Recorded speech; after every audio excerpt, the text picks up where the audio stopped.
अपने पसंदीदा शो के फुल एपिसोड देखने के लिए अभी डाउनलोड करें दंगल प्ले ऐप।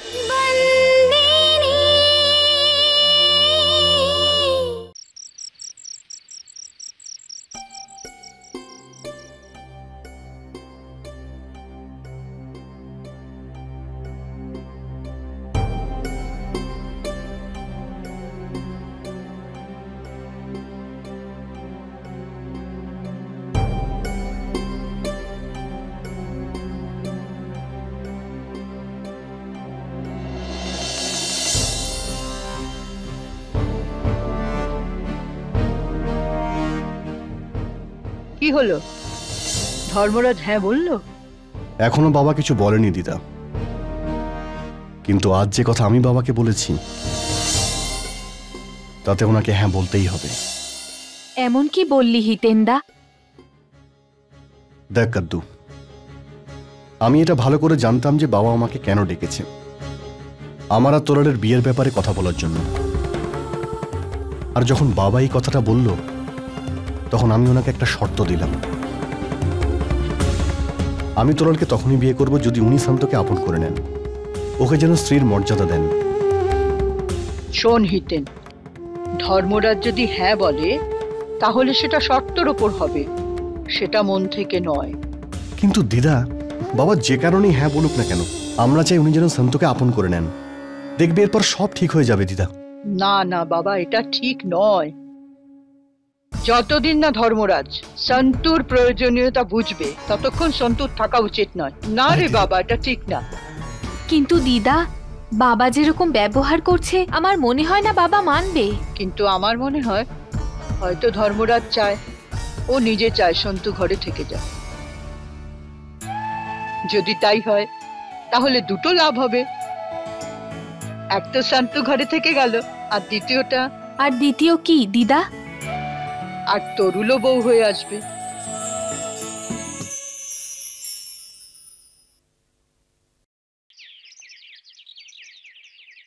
গুড ইয়ার, খুব ভালো কাজ করেছো তুমি। সত্যি বলতে আমার সাথে মিশিয়ে কিছু তো শিখেছো তুমি, বুদ্ধিমান হয়ে গেছো। হ্যাঁ সত্যি খুব ভালো শর্ত রেখেছো। ডিএম আঙ্কেল তো এবার নাই বলতে পারবে না, তাই না? হ্যাঁ তোরাল, গতবার আমার জন্যই বাবার শান্তর মধ্যে ডিভোর্স হয়ে যায়, আর হয়তো এবার আমার কথা ভেবেই বাবা শান্তকে আটকাবে। ডোন্ট ওয়ারি ইয়ার, হয়ে যাবে তোমার সব কাজ। কিন্তু হিতেন, ধরে নাও ডিএম আঙ্কেল তোমার প্রস্তাবে রাজি হয়ে সন্তুকে একসেপ্ট করে নেয়, তাহলে? আরে তো কি, এর থেকে ভালো আর কি হতে পারে তোরাল? হিতেন, উনি যদি তোমার প্রস্তাবে রাজি হন তাহলে তোমাকেও তোমার কথা রাখতে হবে, যেটা তুমি আমাদের বিয়ের ব্যাপারে বলেছিলে। তখন কি করব আমরা? সেটা আমি দেখে নিচ্ছি। একবার আমার শর্তে বাবা রাজি হয়ে যাক, তারপর আমার শর্ত থেকে বেরোনোর রাস্তা আমি ঠিক খুঁজে বের করে নেব তোরাল।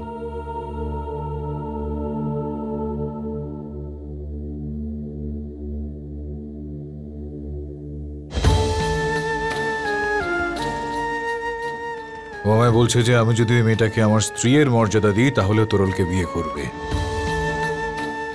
এখন আমার নিজের সন্তান আমার সামনে এসে একটা শর্ত রাখলো।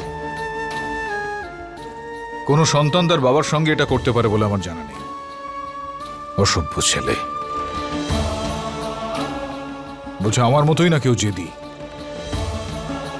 কিন্তু জানে না আমাকেও ভালোভাবে। এখন বাবা, আমিও দেখে নেব যদি তোরলকে বিয়ে না করে থাকিস কি করে। সময়ের অপেক্ষা কর, শুধু সময়ের অপেক্ষা।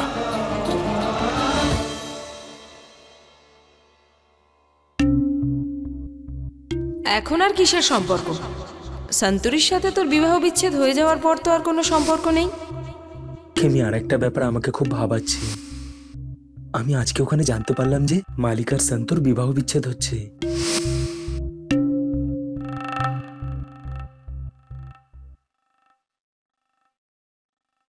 জামাইবাবু, আপনার হাতে রক্ত?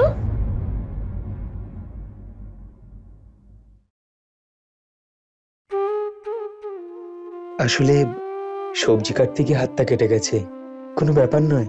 রান্নাঘরে তো এসব টুকটাক ব্যাপার হয়ই। আপনি আমাকে মালকিন বলবেন না, আপনি আমার দিদির স্বামী, আমাকে সন্তু বলেই ডাকবেন। কিন্তু তুমি আমার মালকিনই তো হবে। জামাইবাবু, আপনি কাজের দিক থেকে আত্মসম্মান রাখতে পারেন, কিন্তু সম্পর্কের ক্ষেত্রে নয়। আর তাছাড়াও আজকের পর আমি আর আপনার মালকিন থাকবো না। আজ এই বাড়ি থেকে আমি চলে যাচ্ছি। তুমি মালিকের সাথে বিবাহ বিচ্ছেদ করছো কেন?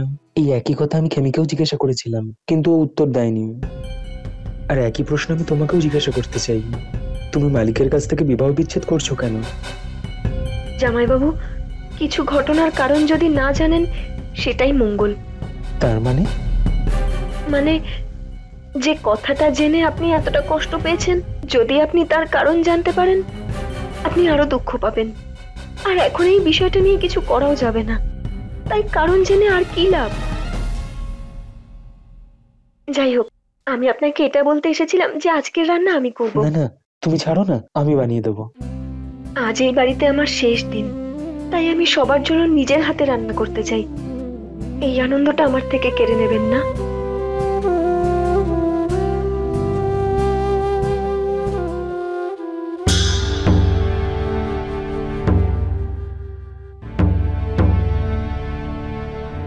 এমন কি ব্যাপার হলো যে ওনারা বিবাহ বিচ্ছেদ করছেন?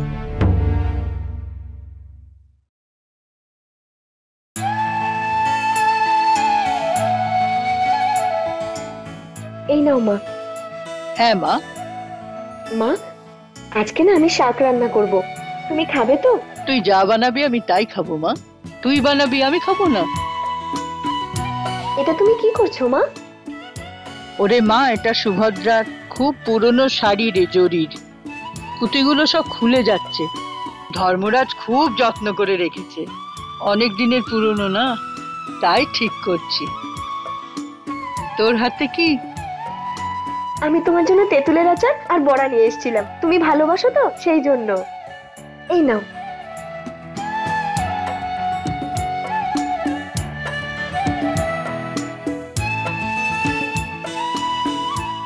শান্তু, তোর হাতে তৈরি করা খাবার আর তোর কথা, তুই চলে গেলে খুব মনে পড়বে রে মা। অভ্যেস তো আমারও হয়ে গেছে মা। এই বাড়ির সদস্যদের সবার সাথে থাকার অভ্যেস হয়ে গেছে। কি অদ্ভুত তাই না মা? যখন আমি দাদুর কাছ থেকে বিয়ে করে এলাম তখন আমার মঙ্গির ও সরল সিধে মুখটা, মাউরির ডাক, গ্রামের মাটির গন্ধ খুব মনে পড়তো। আজ যখন আমি এখান থেকে চলে যাচ্ছি, সূর্যের দুষ্টুমিগুলো, বিভার ইংরেজি শেখানো, তোমার ভালোবাসা, বাবার স্নেহ, পিসির বকুনি, মালিকের সঙ্গ, আর সাথে থেকেও না থাকা, এই সব কিছু মনে পড়ছে। তোমাদের সবার কথা খুব মনে পড়বে, আর বিশেষ করে মালিক আমাকে যেটা বলে ডাকেন, খুব মনে পড়বে এসব কিছু। এসব কিছু আমি কি করে ভুলবো মা? শান্তু মা, তুই যখন এখান থেকে যাবি আমাদের কথা মনে রাখবি। তোর কথা খুব মনে পড়বে। আমি যতটা পেরেছি চেষ্টা করেছি রে মা, অনেক চেষ্টা করেছি তোকে আটকাবার। যাস না মা, আমার জন্য তুই যাস না রে মা।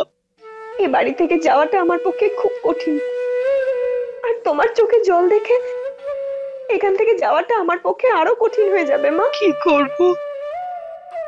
আমি তোকেও তো আটকাতে পারি না রে, না চোখের জলকে। মা আমি যাই। যত বেশি আমি তোমার কাছে থাকবো ততই আমার পক্ষে এখান থেকে যাওয়াটা অসম্ভব হয়ে দাঁড়াবে।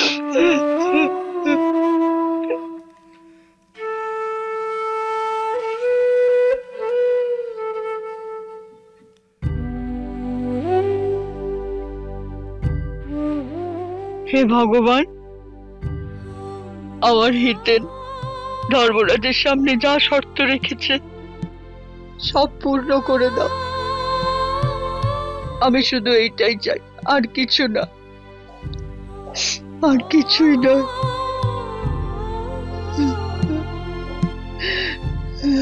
আমার এই প্রার্থনা তুমি গ্রহণ করো।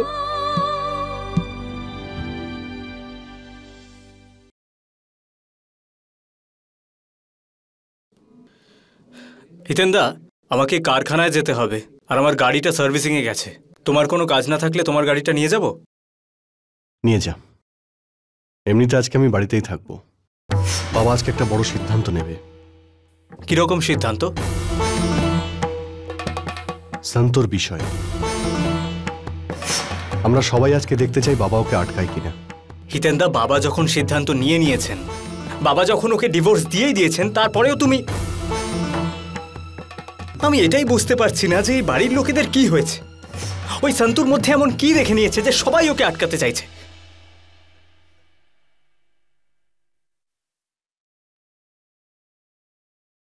ওর মধ্যে আমি মাকে দেখতে পাই।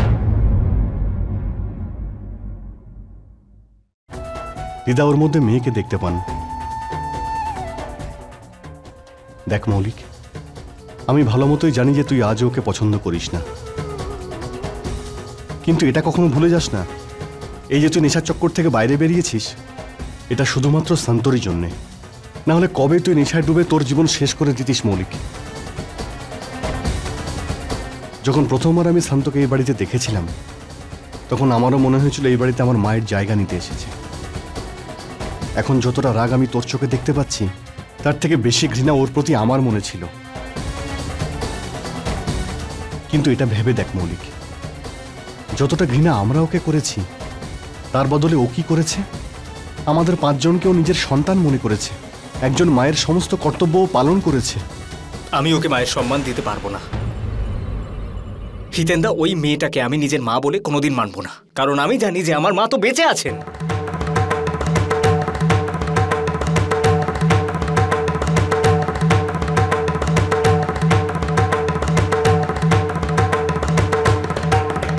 কি? এটা তুই কি বলছিস মৌলিক? হ্যাঁ হিতেনদা, আমার মা এখনো আমার মনের মধ্যে বেঁচে আছেন, ঠিক সেইভাবে যেভাবে বাবা মাকে নিজের মনের মধ্যে বাঁচিয়ে রেখেছেন। তাই যাই হয়ে যাক না কেন, আমি মায়ের জায়গা ওই মেয়েটাকে কোনোদিন দেব না।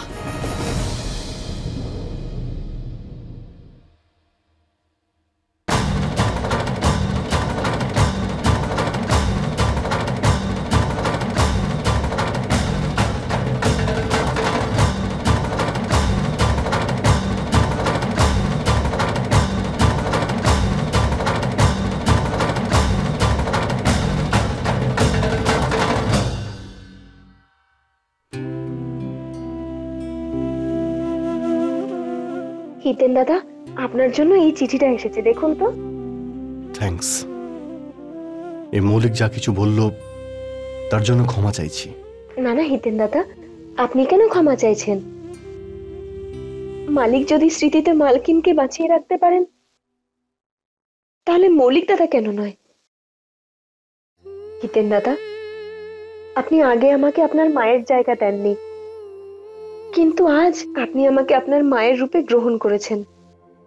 আর আমি এতেই খুব খুশি যে আপনি আমার বিষয়ে ভেবেছেন। আপনি আপনার বাবার সামনে আমার জন্য শর্ত রেখেছেন। আজ এই বাড়ি থেকে চলে যাচ্ছি আমি, কিন্তু আপনাকে বলতে চাই, যদি আপনি আমার জন্য জীবনে না এগোন, তাহলে সারা জীবনেও নিজেকে ক্ষমা করতে পারবো না। তোরাল সত্যি খুব ভালো মেয়ে। চলে যাওয়ার আগে আমার এই ইচ্ছের কথা আপনাকে জানাতে চেয়েছিলাম।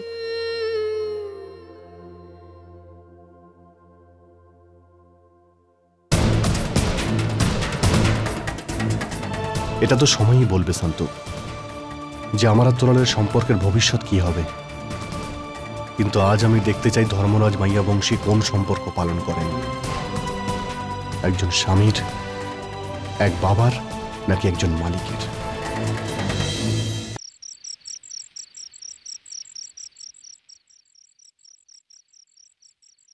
আমি তোরালকে বিয়ে করব, কিন্তু যদি আপনি শান্তকে আপন করে নেন।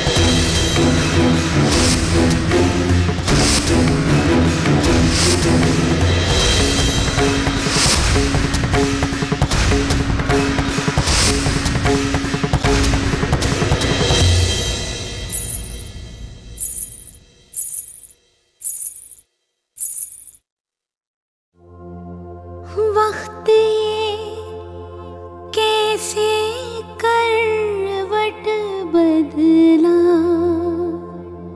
हम ये समझ ना पाए। एक खुशी चाहिए थी लेकिन दर्द ही दर्द है पाए। आँखों से अश्कों का सागर हर पल बहता जाए। कभी दुख की कभी सुख की संग। আজকে আমি সবার সামনে এটা স্বীকার করছি যে আমি শান্তকে মা বলে মেনে নিয়েছি, আর ওর এই বাড়িতে সেই স্থান পাওয়া উচিত যার যোগ্যতা ওর আছে। তাই আমার মা বেঁচে থাকতে, তাই মায়ের শ্রাদ্ধের অনুষ্ঠানে আমি বসতে পারবো না।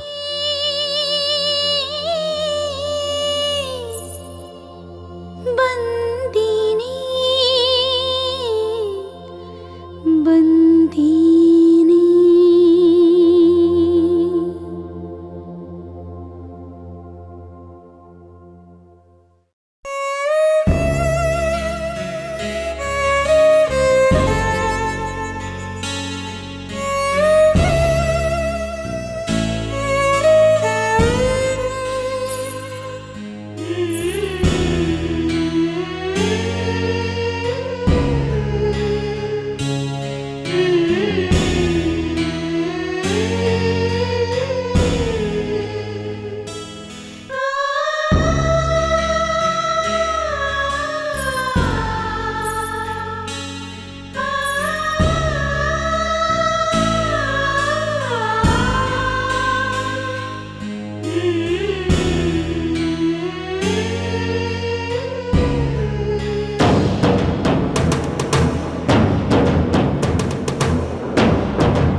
হ্যাঁ বলে দিন মালিক।